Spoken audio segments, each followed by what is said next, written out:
क्या आप जानते हैं कि बाइबल में एक ऐसा रहस्य छिपा है जिसे सुनकर सदियों से स्वर्ग और पृथ्वी दोनों कांपते रहे हैं? एक ऐसा सवाल जिसे जानकर फरिश्ते भी मौन हो जाते हैं। क्या शैतान को सच में कभी दूसरा मौका मिला था? क्या परमेश्वर ने उसे चेताया था? क्या उसे लौटने का समय दिया गया था? और सबसे बड़ा प्रश्न, उसने उस मौके के साथ क्या किया?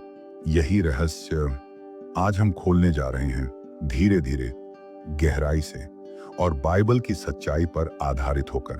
क्योंकि जो आगे आप सुनेंगे वह सिर्फ एक कहानी नहीं, एक आध्यात्मिक वास्तविकता है जो आज भी चल रही है।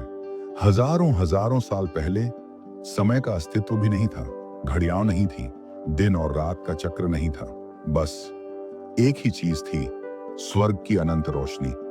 स्वर्ग जहां परमेश्वर के सिंहासन से प्रकाश की नदियां बहती थीं, जहां हर स्वर्गदूत अपने अपने कार्य में व्यस्त था, जहां कोई दुख, कोई पीड़ा, कोई प्रश्न नहीं था। उसी स्वर्ग में एक अद्भुत प्राणी था, बाइबल जिसे अभिषिक्त करूब कहती है। यहेजकेल अध्याय 28 कहता है कि वह परमेश्वर के पवित्र पर्वत पर चलता था। वह सिद्ध था जिस दिन वह सृजा गया, जब तक कि उसमें अधर्म न पाया गया। इसका अर्थ क्या है? यह कि वह जन्म से ही दुष्ट नहीं था, उसे बुराई के लिए नहीं बनाया गया था। वह पूर्ण था, वह उज्जवल था, वह संगीत का चलने वाला रूप था। उसके भीतर से स्तुति बहती थी। लेकिन फिर कुछ ऐसा हुआ जिसने स्वर्ग में इतिहास की दिशा बदल दी। लेकिन कहानी यहीं खत्म नहीं हुई, क्योंकि असली बदलाव धीरे धीरे शुरू हुआ था, बिना शोर, बिना चेतावनी, बिना किसी के जाने। बाइबल बताती है कि उसका स्थान बहुत ऊंचा था। वह साधारण स्वर्गदूत नहीं था, वह नेतृत्व में था, वह अधिकार में था। हजारों स्वर्गदूत उसकी प्रशंसा की अगुवाई में परमेश्वर की उपासना करते थे। कल्पना कीजिए, स्वर्ग में स्तुति की अनंत ध्वनियां, हजारों स्वर्गदूतों की आवाजें, उपासना का स्वर और केंद्र में परमेश्वर के सिंहासन की उज्ज्वलता। लेकिन धीरे धीरे एक विचार जन्म लेने लगा, एक छोटा सा, दिखने में मामूली लेकिन खतरनाक विचार कि क्यों ना मैं स्वयं ऊपर चढ़ जाऊं, क्यों ना मैं भी सिंहासन पर बैठूं, क्यों ना मैं भी पूजनीय बनूं। यह विचार कहीं बाहर से नहीं आया, यह उसके भीतर से उठ रहा था। यशायाह 14 उसका यह विचार प्रकट करता है, मैं स्वर्ग पर चढ़ूंगा, मैं अपने सिंहासन को परमेश्वर के तारों से ऊंचा करूंगा, मैं उत्तर दिशा के पर्वत पर बैठूंगा, मैं बादलों से ऊपर चढ़कर सर्वोच्च के समान हो जाऊंगा। यहां ध्यान देने योग्य बात यह है, उसने कहा सर्वोच्च के समान, न कि सर्वोच्च से ऊपर। वह परमेश्वर को हटाना नहीं चाहता था, वह परमेश्वर जैसा सम्मान चाहता था, वह बराबरी चाहता था, वह अधिकार चाहता था। यही वह क्षण था जिसने स्वर्ग में सबसे पहले पाप को जन्म दिया।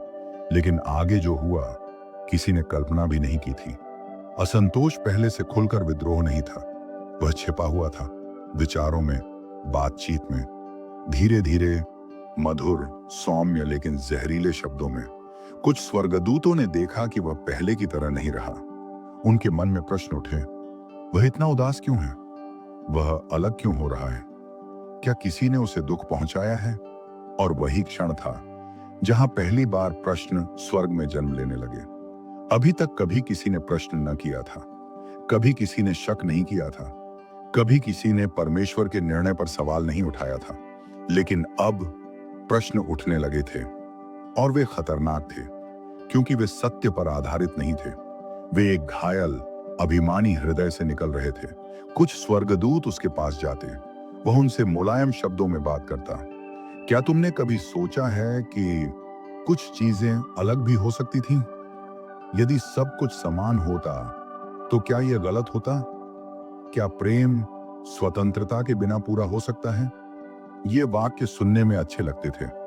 लगता था कि वह गहरी बात कर रहा है, एक दार्शनिक आध्यात्मिक सवाल कर रहा है।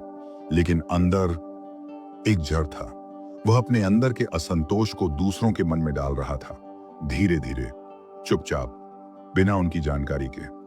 और फिर एक दिन कुछ ऐसा हुआ जिसने पूरे स्वर्ग को मौन कर दिया। बाइबल कहती है कि परमेश्वर धीमी गति से क्रोध करने वाला है, वह दया से भरा है, वह एक के बाद एक अवसर देता है। तो क्या लूसीफर को चेतावनी दी गई थी? हाँ, बाइबल के सिद्धांत के अनुसार परमेश्वर किसी भी प्राणी को बिना चेतावनी के नहीं छोड़ता। एक दिन सिंहासन का प्रकाश बदल गया। पूरे स्वर्ग में एक दिव्य शांति छा गई। परमेश्वर ने उसे अपने पास बुलाया, उसके हृदय की गहराई तक देखकर कहा, तुम्हारे भीतर कुछ बदल रहा है। अपने मार्गों को जांचो। जो विचार उठ रहे हैं वे तुम्हारे लिए अच्छे नहीं हैं। वापस लौट आओ। यह आवाज कठोर नहीं थी, ये दया से भरी थी। ये चेतावनी नहीं, एक निमंत्रण थी। ये पहला मौका था, पहला अवसर, पहला मौका जो उसे दिया गया था। लेकिन उसने उस मौके के साथ क्या किया? कहानी यहां भी खत्म नहीं हुई, क्योंकि उसकी प्रतिक्रिया पूरे ब्रह्मांड को हिला देने वाली थी। जब वह सिंहासन से लौट रहा था, उसके मन में दो रास्ते थे। एक रास्ता झुकने का रास्ता, सत्य को स्वीकार करने का रास्ता, वापस लौटने का रास्ता। दूसरा रास्ता विचारों की आग को भड़काने का रास्ता, अपने इच्छाओं को सर्वोच्च रखने का रास्ता, अपने अभिमान को पोषित करने का रास्ता। और दुखद रूप से उसने दूसरा रास्ता चुना। वह स्वर्गदूतों के आगे मुखौटा लगाकर कहता, तुम समझ नहीं पाए। मैं स्वर्ग के भले के लिए बोलता हूं, मैं सबके उच्च लाभ के लिए सोचता हूं। लेकिन भीतर अंदर वह जानता था कि वह गलत है। वह जानता था कि उसे चेताया गया है। वह जानता था कि परमेश्वर ने उसे रोकना चाहा था। वह जानता था कि उसे लौट आने का मौका दिया गया था, लेकिन उसने उसे ठुकरा दिया। और फिर एक ऐसी घटना हुई जिसने सबको मौन कर दिया। कुछ स्वर्गदूत उसके शब्दों से प्रभावित होने लगे। उनके मन में संदेह पैदा हुआ। उन्होंने भी प्रश्न करना शुरू किया, क्या यह सच में ठीक है? क्या परमेश्वर के नियम बहुत कठोर हैं? धीरे धीरे यह सवाल फैलने लगा। एक विचार, एक मरी हुई चिंगारी अब आग बनने लगी थी। स्वर्ग में कभी ऐसा पहले नहीं हुआ था। किसी ने कभी आदेश पर सवाल नहीं किया था। किसी ने कभी निर्णय को चुनौती नहीं दी थी। लेकिन अब हवा में तनाव था। स्वर्गदूतों के बीच दो मत बनने लगे। कुछ कहते वह गलत है, कुछ कहते नहीं, शायद वह नई दिशा दिखा रहा है। ब्रह्मांड के इतिहास में पहली बार मत विभाजित होने लगे। और फिर से परमेश्वर ने अवसर दिया, दूसरा अवसर। बाइबल कहती है कि परमेश्वर कई बार दया करता है। वह झट से दंड नहीं देता, वह लौटने का समय देता है, लोगों को चेताता है। स्वर्ग में भी यही हुआ। एक और समय आया जब परमेश्वर ने उसे बुलाया, न डांटने के लिए, न दंड देने के लिए, बल्कि मनाने के लिए। वह कहता, तुम्हें अभी भी लौटने का मौका है, अभी भी प्रेम का द्वार खुला है, अभी भी तुम्हें पूरा क्षमा मिल सकती है, अभी भी तुम वही बन सकते हो जो मैंने तुम्हें बनाया था। कल्पना कीजिए, परमेश्वर जिसने बनाया वही सृष्टि से बात कर रहा है, उसे रोक रहा है। यह दूसरा मौका था। लेकिन अभिमान सबसे खतरनाक बीमारी है। अभिमान कहता है, मैं सही हूं, मुझसे कोई गलती नहीं होती, मैं क्यों झुकूं, मैं क्यों मानूं कि मैं गलत हूं। और लूसीफर ने वही चुना। उसने कहा, यदि मैं लौट गया तो सब सोचेंगे कि मैं डर गया। उसके मन में यह विचार धर्म से बड़ा हो गया, सत्य से बड़ा हो गया, प्रेम से बड़ा हो गया, यहां तक कि परमेश्वर से भी बड़ा हो गया। और इसी क्षण विद्रोह ने रूप लेना शुरू कर दिया। और यहीं से इतिहास बदलना शुरू हुआ। धीरे धीरे उसके शब्दों ने कई स्वर्गदूतों को आकर्षित कर लिया। वे सोचने लगे, शायद वह सही है, शायद सच में एक नया मार्ग होना चाहिए। और तब स्वर्ग में पहली बार खुला विरोध शुरू हुआ। लोगों ने उसके पक्ष और विपक्ष में बात करना शुरू किया। स्वर्गदूतों में तनाव बढ़ गया। स्तुति के गीतों की जगह प्रश्नों की आवाजें थीं, चिंता की फुसफुसाहटें थीं, तर्क की बहसें थीं। ये सब देखकर परमेश्वर मौन नहीं रहे। उन्होंने तीसरी बार उसे बुलाया। एक आखिरी कोशिश, एक आखिरी दया का समय। उन्होंने कहा, यदि तुम अब लौट आओ, मैं तुम्हें पुनर्स्थापित कर दूंगा। सब कुछ वैसा ही रहेगा। कोई दंड नहीं, कोई न्याय नहीं, कोई दाग नहीं। तुम्हारी प्रतिष्ठा भी अक्षुण्ण रहेगी। यहां ध्यान दें, यह मौका कोई छोटा नहीं था। यह अद्भुत दया थी। एक ऐसी दया जो किसी भी अन्य स्थान पर दिखाई नहीं देती। लेकिन अब वह बहुत आगे जा चुका था। उसने परमेश्वर की इस अपील को भी ठुकरा दिया। तीसरा मौका भी खो दिया गया और अब वह लौट नहीं सकता था, क्योंकि अब कहानी बहुत आगे बढ़ चुकी थी। स्वर्ग में अब दो समूह स्पष्ट हो चुके थे। एक समूह जो परमेश्वर के साथ था और एक समूह जो लूसीफर की बातों में आ गया था। हजारों हजारों वर्ष का सामंजस्य अब टूटने लगा था। यह वह क्षण था जब पूरे ब्रह्मांड ने सांस रोकी हुई थी। हर स्वर्गदूत देख रहा था क्या होने वाला है। लूसीफर क्या निर्णय लेगा? क्या वह चौथे मौके का उपयोग करेगा? क्या वह झुकेगा? क्या वह मान लेगा कि उसने गलती की है? क्या वह वापस आ जाएगा? परमेश्वर अब भी दया से भरा था। वह अब भी इंतजार कर रहा था, अब भी चाहता था कि वह लौट आए। लेकिन लूसीफर अब तक अपने झूठ पर विश्वास करने लगा था। हर चेतावनी, हर दया का निमंत्रण अब उसके लिए कमजोरी बन चुकी थी। उसने कहा, मैं वापस नहीं जाऊंगा, मैं अपने मार्ग पर चलूंगा, मैं अपना राज्य स्थापित करूंगा। और फिर एक ऐसी घटना हुई जिसने स्वर्ग का इतिहास हमेशा के लिए बदल दिया। बाइबल प्रत्यक्ष रूप से लूसीफर को अवसर देने के क्षणों को सूचीबद्ध नहीं करती, लेकिन उसके सिद्धांत स्पष्ट बताते हैं कि परमेश्वर हर किसी को चेताता है, अवसर देता है, मनाता है और दया करता है। और यही सिद्धांत लूसीफर पर भी लागू हुआ। न्याय से पहले दया दी जाती है। उस पर भी दया दी गई, समझाया गया, रोका गया, मनाया गया। यह अंतिम बुलावा था, अंतिम मौका। या तो वह प्रेम की ओर लौटे या गर्व की ओर झुके। और दुखद बात यह है, उसने गर्व को चुना। और अब स्वर्ग में युद्ध की आहट सुनाई देने लगी थी। स्वर्ग में पहली बार आवाज उठी, परमेश्वर गलत है। जब उसने अंतिम मौका भी ठुकरा दिया, तब उसके शब्द और कठोर हो गए। वह कहता, यदि मैं गलत होता तो मुझे यह इच्छा क्यों दी गई? यदि परमेश्वर प्रेम है तो वह मुझे अपनी इच्छा के अनुसार क्यों नहीं चलने देता? क्यों मुझे नीचे रहना चाहिए? क्यों मैं उसके समान नहीं हो सकता? और यही विचार विद्रोह की जड़ था, क्योंकि परमेश्वर का सिंहासन सत्ता से नहीं बल्कि प्रेम से चलता है। लेकिन लूसीफर अब प्रेम नहीं चाहता था, वह शक्ति चाहता था। और यह इच्छा खतरनाक थी। और फिर एक ऐसा पल आया जिसकी कोई कल्पना भी नहीं कर सकता था।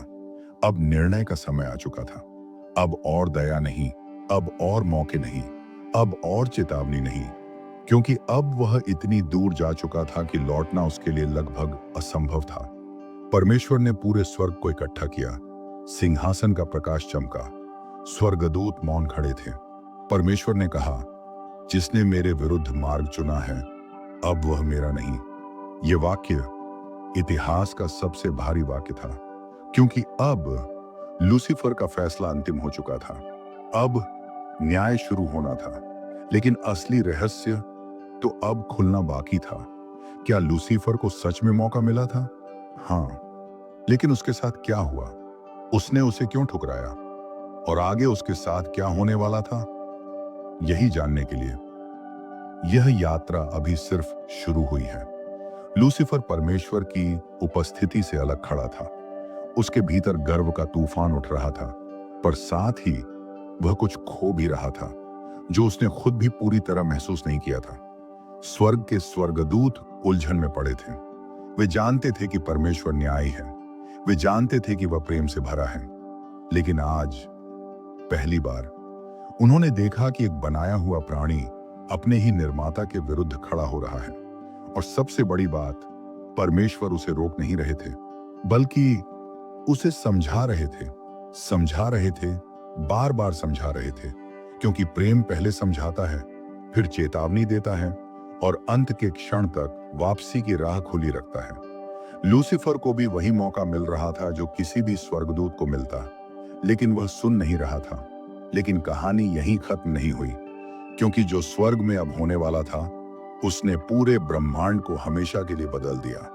लूसीफर ने अपना स्थान छोड़ दिया था। वह उन स्वर्गदूतों के बीच जाकर बैठा जो उसकी बातों से प्रभावित हो चुके थे। वे सब उसे ऐसे देख रहे थे जैसे वह कोई उद्धार करता हो, कोई नेता, कोई ऐसी आवाज जो परमेश्वर के नियमों को सौ तोड़कर एक नए स्वर्ग का निर्माण कर सकती हो। लूसीफर के शब्द धीरे धीरे चुपचाप हृदयों में झर की तरह घुस रहे थे और परमेश्वर मौन थे। लेकिन यह मौन किसी हार का संकेत नहीं था। यह वही मौन था जो एक पिता अपने विद्रोही बेटे को देता है, ताकि वह खुद समझ सके कि वह किस रास्ते पर चल रहा है। परंतु लूसीफर मौन को कमजोरी समझ बैठा। उसने सोचा, अगर मैं गलत होता तो परमेश्वर मुझे तुरंत रोकते, लेकिन वे चुप हैं। इसका मतलब मैं भी सही हो सकता हूं। यही सोच उसका विनाश बन गई। और फिर एक ऐसा क्षण आया जिसने पूरी स्वर्गीय दुनिया को हिला दिया। बाइबल हमें संकेत देती है कि परमेश्वर ने लूसीफर को गिरने से पहले कई बार चेतावनी दी थी। यह जकेल 28 वचन 17 में लिखा है, तेरे मन ने तेरी सुंदरता के कारण घमंड किया। बराबर शब्दों से यह स्पष्ट होता है कि लूसीफर का पतन अचानक नहीं हुआ। यह एक क्रम था, धीरे धीरे बढ़ता विद्रोह। परमेश्वर ने उसकी ओर प्रेमपूर्ण अपीलें भेजी। स्वर्गदूत भी उससे मिलने गए। उन्होंने उससे कहा, उस मार्ग पर मत चल जो तुझे अपने ही विनाश की ओर ले जाएगा। हमारा घर, हमारा स्वर्ग, तू उसी का हिस्सा है। वापस लौटा, तेरा स्थान अब भी तेरे लिए सुरक्षित है। कई स्वर्गदूत उसकी आंखों में देखते रहे। वे जानते थे कि लूसीफर आज भी लौट सकता है। वो जानता था कि परमेश्वर अब भी उसे क्षमा कर देंगे। लेकिन लूसीफर इस क्षमा को कमजोरी समझ बैठा। उसने कहा, यदि मैं सबसे ऊंचे पर बैठ सकता हूं तो क्यों किसी के अधीन रहूं। उसका हृदय पूरी तरह बदल चुका था और यहीं से लूसीफर के निर्णय का सबसे खतरनाक चरण शुरू हुआ। लूसीफर ने स्वर्गदूतों को बुलाकर एक नया प्रस्ताव रखा। उसने कहा, हम क्यों नियमों में बंधे रहें। हम भी स्वतंत्र हो सकते हैं। हम भी अपनी राह बना सकते हैं। स्वर्ग परमेश्वर का अकेले का नहीं, हम सबका है। उसकी बातें कुछ स्वर्गदूतों को आकर्षक लगी, क्योंकि जब कोई विद्रोह शुरू होता है उसके शब्द अक्सर मीठे और आकर्षक होते हैं, पर भीतर झड़ छिपा होता है। लूसीफर ने दावा किया, मैं स्वर्ग को बेहतर बना सकता हूं, जहां कोई प्रतिबंध नहीं होगा, जहां हम सब समान होंगे, जहां हम अपनी शक्ति का पूरा उपयोग कर सकेंगे। ये बातें सुनकर स्वर्गदूतों का एक बड़ा समूह उसकी तरफ झुकने लगा।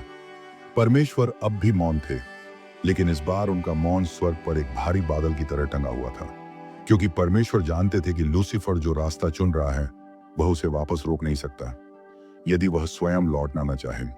लेकिन लूसीफर वापसी नहीं चाहता था। और फिर परमेश्वर ने वह कदम उठाया जिसकी प्रतीक्षा पूरा स्वर्ग कर रहा था। एक दिन जब स्वर्ग का वातावरण तनाव से फटने को था, परमेश्वर ने लूसीफर को अपने सामने बुलाया। यह वह क्षण था जिसमें पूरे ब्रह्मांड की सांसें थम गई थीं। लूसीफर परमेश्वर की उपस्थिति में खड़ा हुआ, लेकिन उस श्रद्धा के साथ नहीं जो पहले होती थी। उसकी आंखों में अब एक अजीब सा गर्व था, एक विद्रोही चमक। परमेश्वर ने पूछा, तू कहां खड़ा है? तू क्या खोज रहा है? तू किस रास्ते पर जा रहा है? लूसीफर चुप रहा। उसके भीतर अहंकार और असुरक्षा टकरा रहे थे। परमेश्वर ने कहा, तेरे पास अभी भी समय है। तेरी गलती छोटी नहीं, लेकिन मेरी दया उससे बड़ी है। यदि तू लौट आए तो तुझे वही स्थान मिलेगा जो तेरे लिए बनाया गया था। स्वर्गदूतों ने यह सुना, उनके चेहरे नम हो गए। वे जानते थे कि यह दया का अंतिम क्षण था। यह एक ऐसा अवसर था जो लूसीफर को बार बार मिल रहा था, और अब यह आखिरी बार था। लेकिन लूसीफर वापस नहीं लौटा। वह बोला, मैं अपनी राह चुन चुका हूं। यह शब्द स्वर्ग में गूंजे जैसे गरज की एक गहरी आवाज। परमेश्वर चुप हो गए, और उसी क्षण पूरे स्वर्ग को समझ में आ गया, वह अब लौटने वाला नहीं। लेकिन अभी भी एक अंतिम घटना बाकी थी, और वही घटना लूसीफर के भाग्य को हमेशा के लिए तय करने वाली थी। लूसीफर ने अपने समर्थक स्वर्गदूतों को बुलाया। वे हजारों की संख्या में थे। उनकी आंखों में भ्रम था, आकर्षण था और चिंता भी। लूसीफर ने कहा, हमने जो शुरू किया है उसे अब रोक नहीं सकते। हमने एक नया रास्ता चुना है। हम स्वतंत्र रहेंगे। हम परमेश्वर के बराबर खड़े होंगे। कई स्वर्गदूत हिचकिचाए, कुछ पीछे हटने ही वाले थे, लेकिन लूसीफर का प्रभाव उनकी सोच पर भारी था, और इस तरह स्वर्ग में एक अटूट दरार पड़ चुकी थी। एक तरफ परमेश्वर का प्रकाश, दया, सच्चाई और व्यवस्था। दूसरी तरफ था लूसीफर का अभिमान, झूठ और विद्रोह। स्वर्ग युद्ध के लिए नहीं, सत्य के सामने खड़े होने के लिए तैयार हो रहा था, और आगे जो होना था वह ब्रह्मांड का इतिहास बदल देने वाला था। यूहन्ना 12:7 एक झलक देता है। स्वर्ग में युद्ध हुआ, पर यह युद्ध अचानक नहीं, एक लंबे आध्यात्मिक न्याय के बाद हुआ था। लूसीफर को चेताया गया, उससे विनती की गई, उसे बार बार मौका दिया गया, पर वह अपने गर्व का कैदी बन चुका था। दो ओर स्वर्गदूत खड़े थे, एक तरफ परमेश्वर के वफादार, दूसरी तरफ लूसीफर और उसके अनुयायी। तनाव भारी था, जैसे दो दुनियाएं टकराने वाली हों। पर युद्ध शुरू होने से पहले एक अंतिम घटना हुई। परमेश्वर ने उसे अंतिम बार देखा।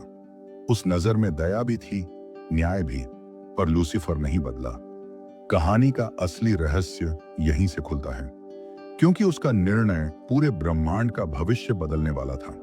लोग पूछते हैं, क्या लूसीफर को दूसरा मौका मिला? उत्तर हाँ, उसे चेतावनी मिली। स्वर्गदूतों ने उससे विनती की, परमेश्वर ने बार बार बुलाया, दया का दरवाजा खुला था, पर उसने हर बार इनकार किया। उसका लक्ष्य अब स्पष्ट था, अपना सिंहासन, अपनी महिमा, अपना राज्य, और यही उसकी अंतिम हार बनी। फिर आया वह दिन जब स्वर्ग में वह भयावह मौन छा गया। पूरी सृष्टि देखने लगी, क्या वह लौटेगा? उसके चेहरे की चमक अब कठोर थी। उसकी आंखें आराधना नहीं, अपने ही प्रतिबिंब ढूंढ रही थी। फिर उसने वह कदम उठाया जो वापस नहीं हो सकता था। वह परमेश्वर से दूर अपने डगमगाए अनुयायियों के बीच जा खड़ा हुआ और बोला, मैं गलत नहीं हूं। यह सिर्फ वाक्य नहीं, विद्रोह की घोषणा थी। फिर भी परमेश्वर ने उसे एक अंतिम अवसर दिया। इतिहास की सबसे अद्भुत दया, वह लौट सकता था। स्वर्ग का हर द्वार खुला था, लेकिन पहला ना स्वर्ग में ही कहा गया था, और उसी ने इतिहास बदल दिया। उसने कहा, मैं वापस नहीं जाऊंगा, मैं किसी से छोटा नहीं रहूंगा, और दरवाजा बंद हो गया। फिर आया वह क्षण, प्रकाशित वाक्य 12, स्वर्ग में युद्ध हुआ। यह तलवारों का नहीं, सत्य और झूठ का युद्ध था। आराधना बनाम अभिमान। माइकल और उसके स्वर्गदूत लूसीफर से भिड़े। सत्य की हर ध्वनि झूठ को चीरती गई, और अंत में वह तेजस्वी स्वर्गदूत पराजित घोषित किया गया। आदेश आया, अब इसका स्वर्ग में स्थान नहीं, और वह पृथ्वी पर गिरा दिया गया, उसी पृथ्वी पर जहां बाद में मनुष्य बनाया जाना था। यह दंड नहीं, एक चेतावनी थी, एक प्रमाण था कि परमेश्वर न्यायी है। यदि उसे तुरंत नष्ट कर दिया जाता तो स्वर्गदूत डर जाते। क्या परमेश्वर ने उसे सुने बिना खत्म कर दिया? पर परमेश्वर प्रेम से शासन करते हैं, दबाव से नहीं।